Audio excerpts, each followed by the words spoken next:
Well, good morning, fellow YouTubers. Welcome back to the channel. My name is Scotty. Thank you so much for joining me today. Good morning, good afternoon, and good evening. In today's video, we're going to show you how you can edit your photos or how you can edit your photos from scratch to get that Instagram aesthetic, or to edit your travel photos. So this method I use across all of my photography. This doesn't use a preset, this actually edits your videos from scratch. So guys, be sure to stick around. We're going to edit this photo in Lightroom desktop today. So you're going to need the desktop version of Lightroom for this tutorial. But before we do that, make sure you grab yourselves a coffee, grab yourselves a snack, buckle the up, and let's get caffeinated. Alrighty, let's jump into today's tutorial.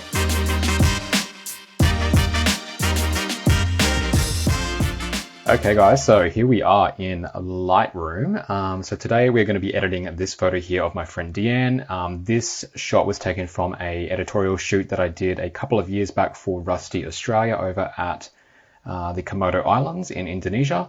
One of the best trips I've ever been on in my life. But this is one of the shots we got for a couple of pieces that Rusty gave us to shoot over there, and we are going to try and get it as similar as possible to the edit that I will pop up on screen right now. So there you go. That is what we're going to try and replicate today. I normally use a preset for this, but we're going to edit this from scratch and see how close we can get to that original. So let's get stuck into it. So first things first, we want to crop this for Instagram. So what we're going to do is head to the crop over here on the editing panel, and we're going to head into the 4x5/8x10, and that will give you the largest size photo you're able to crop for Instagram. That'll take up most of the screen if you're using Instagram. We'll go ahead and click done on that. So for this piece, we wanted to show the straps of the actual swimwear that Deanne was wearing, and of course the dress that goes over the top. So first things first, I like to come right down to the bottom here and actually straighten up the image with the rotate tool in the transform section here on the editing panel. So we're going to go ahead and select that, and I'm going to do a couple of clicks to the right and see how we go. Try and line that up with that horizon and the grid that's on the screen. So you can notice now that that has actually taken the image outside of the parameters we set initially for the crop, the 4x5 crop. So what we're going to do is just scale that in just a little bit. So we'll try 101, and that looks like that about covers it. I also don't really want this part of the boat, this white part here, to be showing in it. So we could probably crop it in even a little bit more just to see how we go. So 102 wasn't enough. We'll go 103, 104. That is great. So then we'll come back up to the top, and we might grab that crop tool one more time, and you can kind of just play around with where you kind of want your subject to sit. But for me, happy with where it was. Okay, so we're almost level here. Let's just do maybe one more click over for the rotation, and we'll see how we go with that. So I like to work from the top to the bottom for the most part. So starting here in this basics tab, so that gives you all of your exposure, contrast, highlight, shadows, etc. And then we move down to the tone curve, and then into the colors, the color mixer, and then sharpening up your image and the noise reduction. So let's start at the top, and the first thing I noticed here is that I wanted to bring the highlights down just a smidge. So this shot was taken in the middle of the day. It did have a little bit of shade that I was kind of hiding under, and a cloud was kind of passing by. So Deanne is a little bit shaded here, which is great, so it wasn't too overexposed. So let's grab the highlights. So what I do is I like to select that with the mouse, obviously, and then just use my left and right arrow keys just to toggle between the amount of highlights or exposure or contrast, for example, that I like to change. Now this is going to be really hard to tell probably on screen, but I'm going to bring it down to about 10. And just for your reference, you can actually use this here, which kind of shows you like a before and after of your image. So if we, for example, were to change the exposure and make it crazy, you can actually go to a before and after of what the image will look like. But we're, for the most part, going to use this section here. So it's just the one image on screen, and I'm going to undo that action because that is ridiculous. So the next thing, we might bump up the exposure just a smidge. So that's looking great. Contrast, you can kind of muck around with the contrast a little bit, see how you go. We might bring it up just a little bit. I don't like to use this too much, so we'll keep it at 7 for the moment. Our shadows will bring up just a little bit, around 21 for the moment. Our whites, I don't want to play around with this too much because it will blow out this part of the dress, it'll blow out the clouds, and then of course the highlights and the white of the boat will completely be damaged. So let's just keep that at about 10 for the moment. And the blacks, we might bring it up. Actually, no, we'll keep it where it was at 0. That's going to work well for us. Clarity, I don't usually like to touch the clarity. I usually leave it. And the dehaze, I will pump up by about 5. So the saturation for the most part is fine looking at it here, but we can go back in later and adjust that if we need to. So that's about the most we'll do at the moment with this basic panel here on the right hand side in Lightroom. Of course, if you want to go ahead and fix your white balance, you can use the eyedropper tool to fix that automatically. For me and my camera, it usually shoots with a bit of a green tinge. It is a Sony, so you usually find that Sony cameras have that green tinge, or sometimes purple. But for me, I can see there's definitely a bit of green in here, so we're going to push that across to 16 on the tint. And then we will try bringing up the temperature just a smidge, and we'll work with that for the moment and see how we go. So if you want to do a quick before and after, just hit the slash key on your Mac or PC, and we can see a before and after. So we're traveling pretty well with this shot. So let's come down to the tone curve. Now, what my presets normally do, they will normally have this here where it kind of crushes those blacks. So we're going to take away a little bit of that. I don't want to do too much on this image because there's already a lot of dark sections. So we've got a lot of shadows in this section where the ocean is, and of course some cast across Deanne. So we don't want to muck around with that too much. Up here is your highlights. So we can maybe just bring that up a little bit. It was a pretty sunny day, so we've got to have that vibe happening. So we'll do another before and after and have a look, and so far it's looking $1,000,000. We'll come down to the colors tab now. So on the left here is your HSL. So if you toggle this little icon, you can actually hover over any part or color in the image and it will tell you what it's most closely matched to in the panel over here on the right. For the most part, I actually like to stick with just the color tab and kind of work with that. So obviously this image has a lot of blues in it, so that will be the main toggle we'll be selecting and working with, but you'll notice there are a lot of reds in this photo as well, so a lot of skin tones. We were out on a boat sailing around these islands for like a whole week, so you can notice that Deanne's pretty sunburnt, we were all pretty sunburnt. So what that is going to do is just change some of these reds across Deanne here, and also the lips as well. As you can see, they're quite red. So what we'll go and do is just select the red tab, and then we're going to bring up the luminance just a little bit. So what you can do is zoom in on these sections here and you can kind of see how it changes it. So for me, that's more of a natural lip color, and we might even just add a little more saturation. Just click that again to zoom out. And you'll also see here how it will affect parts of the skin. So you just got to be careful with the skin tones. I like it where it was, so we'll leave that. Moving into the orange, again, this will affect skin tones, so be careful how you go with these. There's a lot of highlights in here, so what I might do is just add a little bit of saturation and just bring that back down to about where it was. We'll leave it at +4 for the moment. Moving into the yellows, this is obviously going to affect the sand behind Deanne, as you can see if I turn it all the way up, and also her hair as well. And we do want to bring out a little bit more lightness through there. So what we'll do is just bring it up a smidge. We might even just reduce some of the saturation so it doesn't look too yellow. Now you can play around with the type of yellow you want, whether you want more of an orange or whether you want more of a green. That's crazy. So what we might do is to keep a bit of contrast between Deanne's skin tones and her face, we might actually keep it about where it was. Maybe at -11 looks okay for the moment, at least on my screen. Could look totally different on yours, so that's something else you need to keep in mind. So let's move over into the greens, and this is going to affect a lot of this more shallow water around this little sand cay that you can see here. So we'll go ahead and adjust that. As you can see, based on the luminance, we want to bring that up a little bit just to make that water seem a little more clear.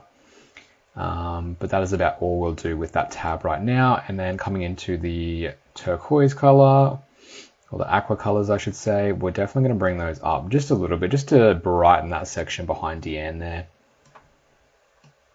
Don't want to go and add too much saturation because the water is already quite saturated. It was super clear, so I don't want to go overboard with that.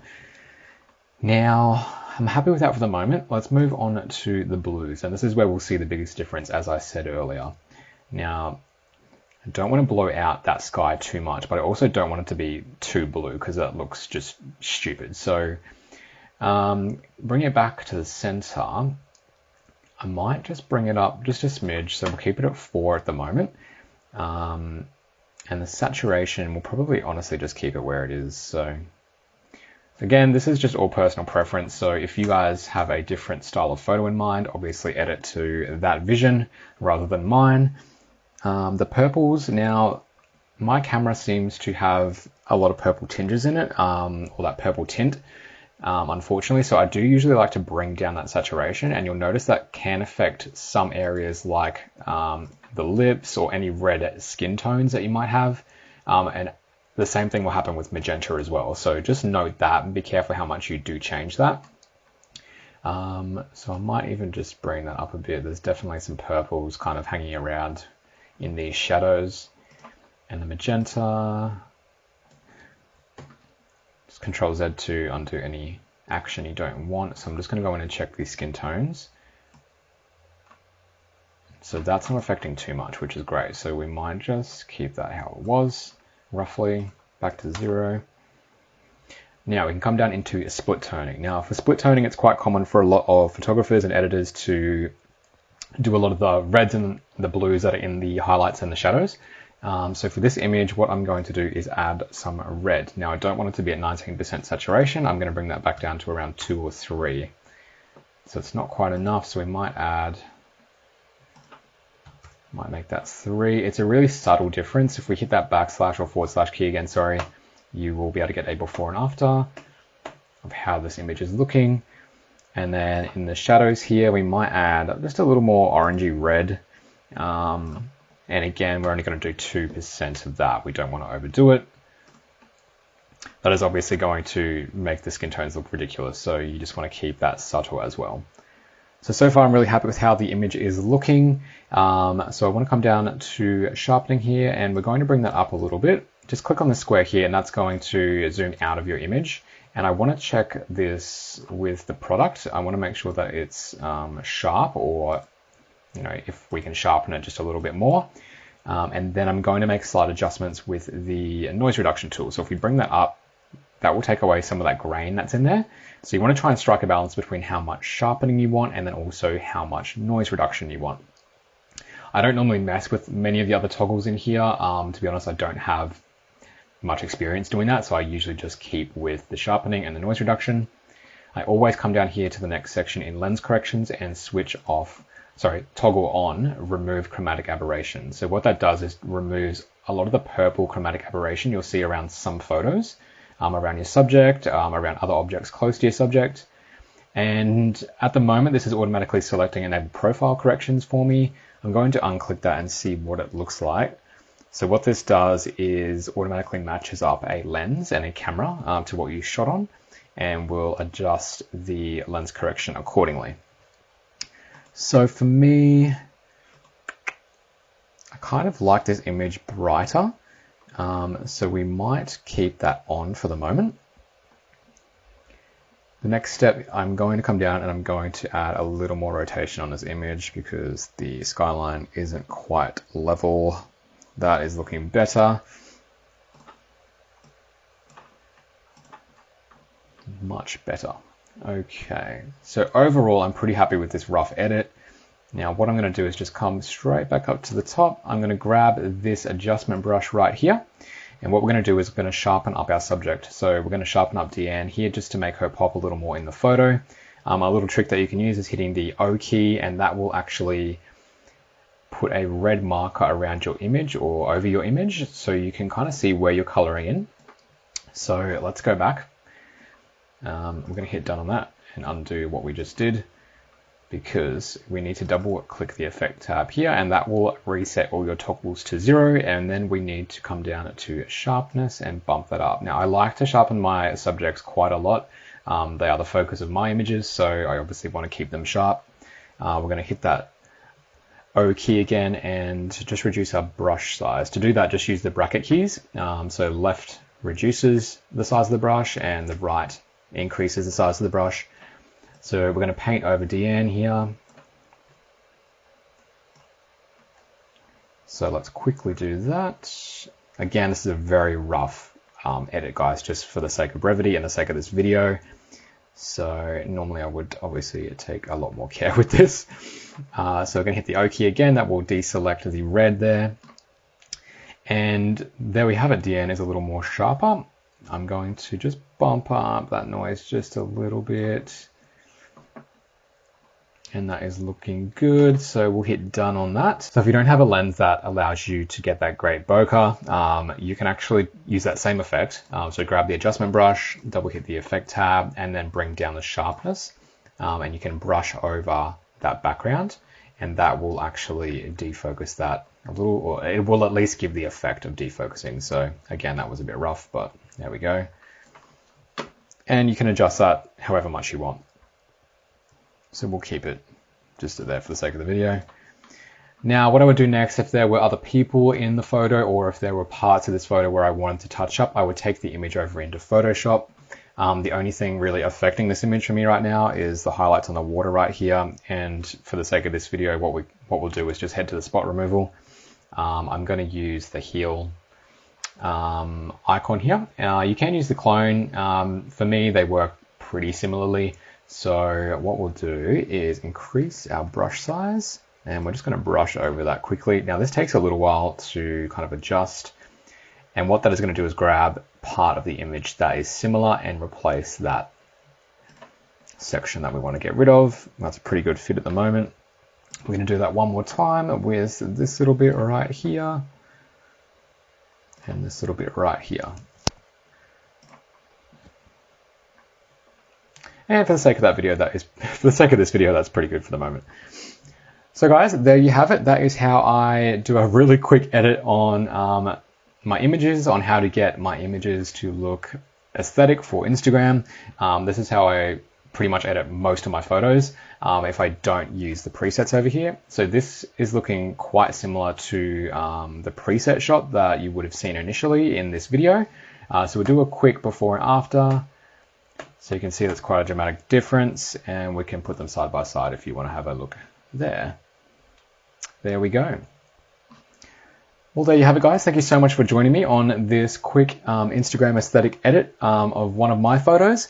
I hope you guys enjoyed the video. If you did, be sure to give this video a thumbs up. Don't forget to subscribe if you enjoyed the content. I have plenty of other videos on this channel that help you to improve your editing, to help you improve your YouTube channel, and also travel vlogs as well.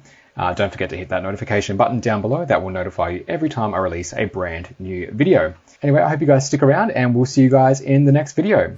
Ciao.